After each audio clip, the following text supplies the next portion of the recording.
Guys, good morning for today's video. Wala pa akong gana mag-vlog. Saan si baby natulog? Doon sa stroller niya.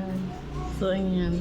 Ano naman ginagawa? Nakaupo lang ako. Tapos ako maglinis din nakaupo na ako. And then next year, excited na ako sa bagong bahay.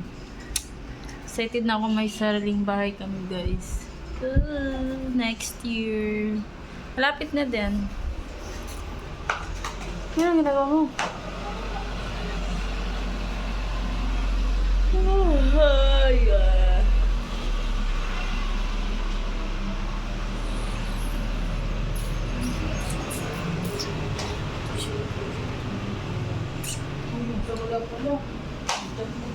Ano? Oo nga. Sa sahod ko nga, kukunin ko yun.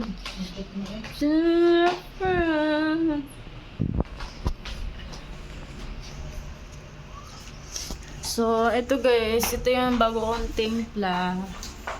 Mamaya ipapano ko to sa kanya mamaya kasi natulog ka. Kasi, anong oras siya nagising guys? Mga before 5. Tapos ko siya mga 3. Oh. Tapos siya inuuna niya yung antok niya. Kasi, puyat na puyat si JJ. Ito yung bago.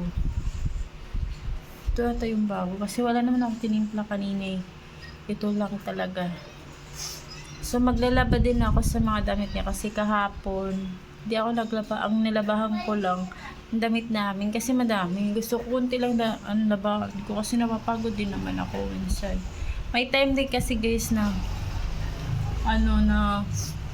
pagod ako, parang wala akong gana maglaba, maglinis. Gusto ko lang naka-opo, gano'n.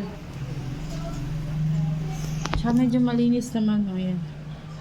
Yung phone, electric fan, yung mga gamit ni JG. Yung TV namin. Yan, yung mga, mga sabunintoy sa mga damit, guys. Kasi di ako nagamit ng mga powder. Yan lang talaga ginagamit ko para sa ni Intoy. Diba?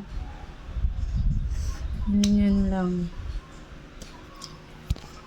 Ay, nakalimutan ko sana in-upload ko na. Dinilit ko pala. Pero mayroon pa ata dito sa kay. Hanapin ko kasi i-upload ko yun sa Di pa ako makapag-vlog ng maayos guys kasi excited na din ako magbakasyon. Doon na lang ako mag-vlog ng maayos kasi maraming liguan doon, maraming dagat and furnace. Kasi dati naalala ko lagi ako nagba-vlog kasi maraming mga puntahan doon eh. Dito kasi malayo-layo. Doon pwede ka lang So, ayan. Malapit na kami magbakasyon and then next year soon sana may bahay na kami. Yun talaga yung guys. Kasi may anak na kami ulit. So, kailangan namin sariling bahay.